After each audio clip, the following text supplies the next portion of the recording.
Hey guys, Joester here. Welcome back to the channel. Welcome back to another video. So this time I decided to make a side-by-side comparison between the C9 Oled and my Samsung Q70.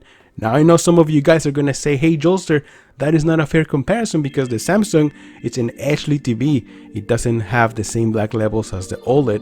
And yes, you're right, but keep in mind that the Samsung is a quantum dot TV, so it has a 100% color volume.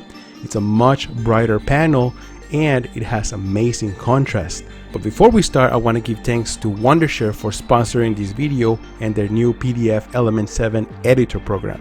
Check this out.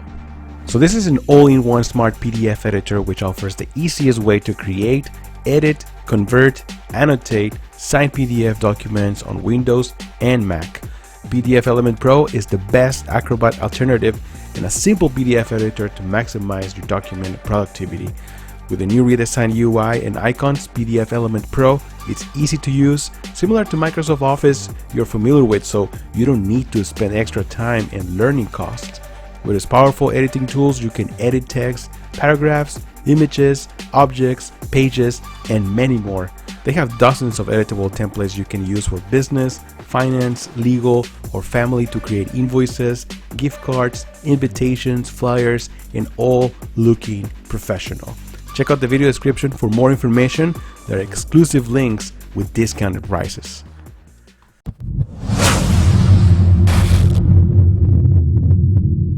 Alright, so I've seen a lot of confusion between OLED and QLED technologies, although both sound similar, but they are completely different from each other. Alright, so first off, OLED stands for Organic Light Emitting Diode. OLEDs have the ability to produce both light and color from a single diode when they are fed electricity.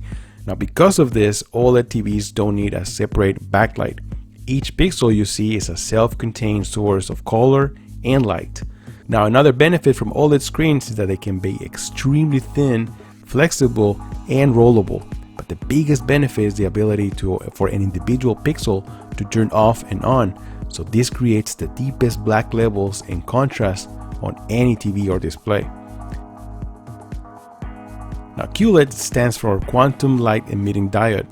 It uses tiny nanoparticles called quantum dots to supercharge its brightness and colors.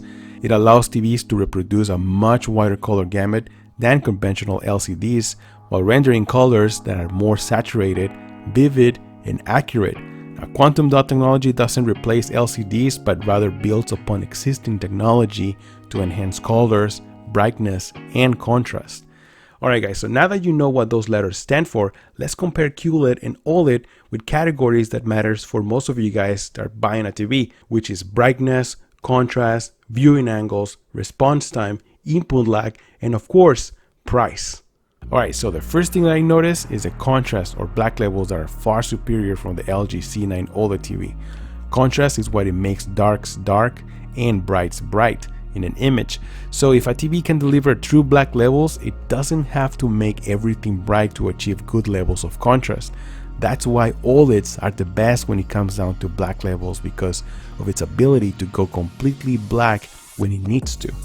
Now I'm not saying that the Q7 is the worst, but in some dark scenes you can definitely see light bleed into what is supposed to be a black section of the screen, and this is more noticeable if you're in a dark room.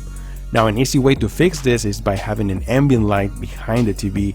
Not only it provides more immersive experience, but it also reduces eye strain and light bleed.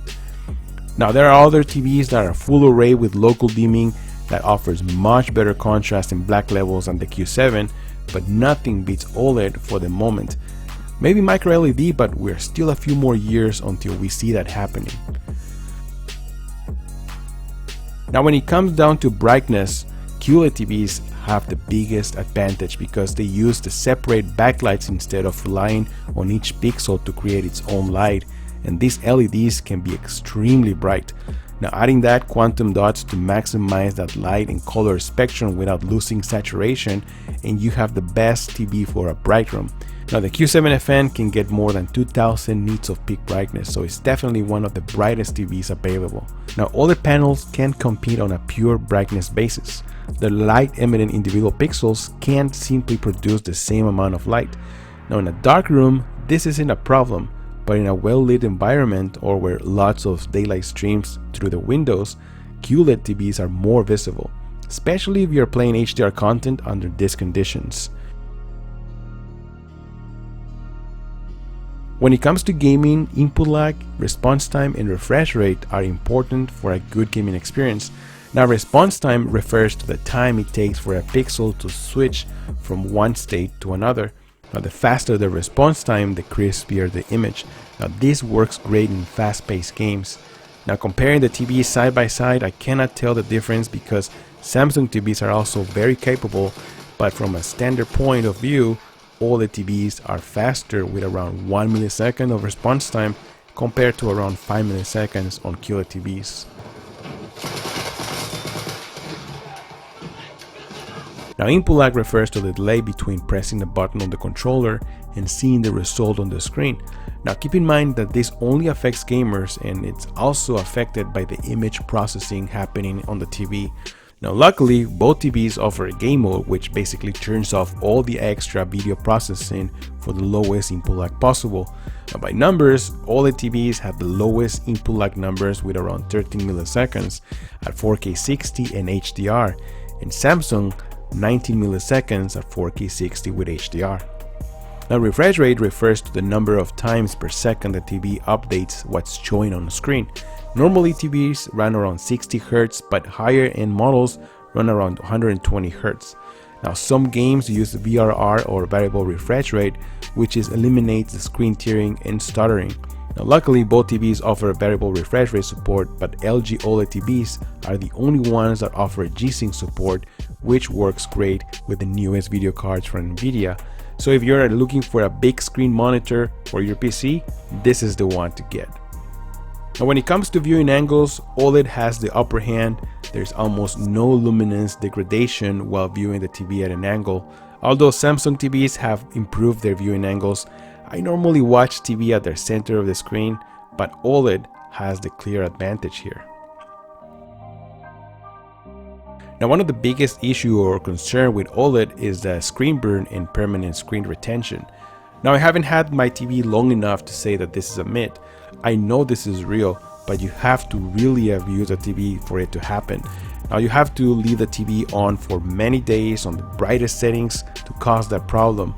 Now, the thing is, QLED TVs are not susceptible to burning issues, so if you're still concerned about that, then QLED is probably your best choice. Now, when it comes to pricing, well, the biggest advantage with QLEDs is that there's so many models available now. You can buy a nice looking QLED TV from TCL or Hisense for around $550 for a 55-inch size, and they look beautiful. Now, Samsung and Sony are a little bit more expensive, but you can still find some for around $1,100 and up. Now, OLEDs on the other hand start from around $1,500 for a 55-inch size, which is what I have. But prices jump dramatically when you add more inches. That's what she said. Alright guys, so in the end, I have tested both technologies and both have awesome features. But after constant use, I tend to go towards OLED more than QLED. And at first glance, I didn't notice much of a difference, but after regular use, I started to notice those beautiful images from OLED, the contrast, the bright levels. I was actually concerned about not being bright enough, but let me tell you guys, it is bright. It is a beautiful panel. You won't be disappointed. Also, another thing, this TV is built with the highest quality materials, so the TV looks and feels beautiful. So that's it for this video, guys. Let me know in the comments below, what do you guys think? What do you guys prefer? And as always, thank you so much for stopping by. I'm Jolster, and I'll see you guys on the next one. Jolster out.